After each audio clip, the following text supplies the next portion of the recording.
প্রশ্নটি অফিসে আমরা অনেক সময় হালকা মজা করি, কেউ কারো নামে ঠাট্টা করি। ইসলামী দৃষ্টিকোণ থেকে এসব কতটুকু গ্রহণযোগ্য? মজা করার কোনো সীমারেখা থাকলে জানাবেন অনুগ্রহ করে। দেখুন প্রিয় দর্শক, প্রথমত রসিকতা করা এটা মৌলিকভাবে কোনো দোষের বিষয় নয়। আমাদের প্রিয় নবী সাল্লাল্লাহু আলাইহি সাল্লাম রসিকতা এবং মজা করেছেন নিজের সহচরদের সঙ্গে, পরিচিত লোকদের সঙ্গে, পরিবারের সাথে, এবং তার সেই রসিকতা, তার সেই মজা করা সাহাবীদের সাথে এটাকে তারা এনজয় করেছেন, এবং সেই সাথে তিনি রসিকতা সম্পর্কে আমাদেরকে দিক এবং নির্দেশনাও দিয়েছেন। এবং তিনি বলেছেন যে ওই ব্যক্তির জন্য তিনি জান্নাতের দায়িত্ব নিয়েছেন, জান্নাতের মধ্যে প্রাসাদ আল্লাহর কাছ থেকে পাইয়ে নেওয়ার দায়িত্ব নিয়েছেন, যেই ব্যক্তি মিথ্যা বলে না, যদিও সেটা ঠাট্টা করে, বিদ্রুপ করেও।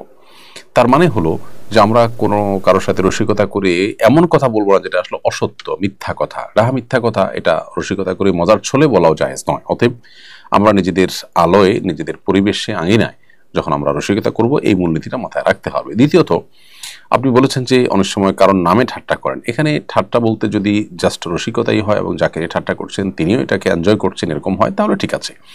কিন্তু তিনি যদি মনে কষ্ট পান, তিনি যদি আঘাতপ্রাপ্ত হন, তার যদি কোনো দুঃখ লাগবে বলে মনে হয়, তাহলে সেক্ষেত্রে সেটি কিন্তু জায়েজ নয়। কারণ আল্লাহ সুবহানাহু ওয়া তাআলা পরিষ্কারভাবে নিষেধ করেছেন, লা ইয়াসখার কওমুম মিন কওমিন আসা আন ইয়াকুনু খায়রাম মিনহুম।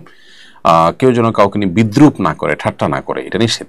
এবং সেই সাথে কারণ নামকে ব্যঙ্গ করে আপনি রসিকতা যদি করেন, সেক্ষেত্রে আমাদের মাথায় রাখতে হবে, আল্লাহ বলেছেন ওয়ালা তানাবাযু বিল আলকাব, তোমরা কারণ নাম ব্যঙ্গ বিদ্রুপ করে ডাকবে না।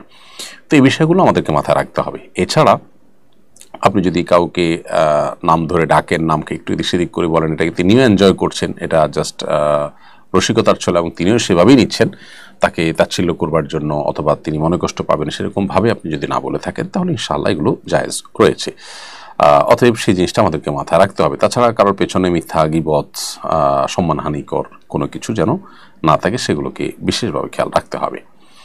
আবার রসিকতা করতে গিয়ে কাউকে আপনি অনেক বেশি ভীত সন্ত্রস্ত করে ফেলেছেন, ভয় দেখিয়ে ফেলেছেন, হালকা পাতলার মধ্যে হতে পারে, বাট সিরিয়াস মোডে তিনি অনেক বেশি ভয় পেয়ে গেছেন, ভড়কে গেছেন, এরকম পরিস্থিতি তৈরি হওয়ার মতো রসিকতা কিন্তু জায়েজ নেই।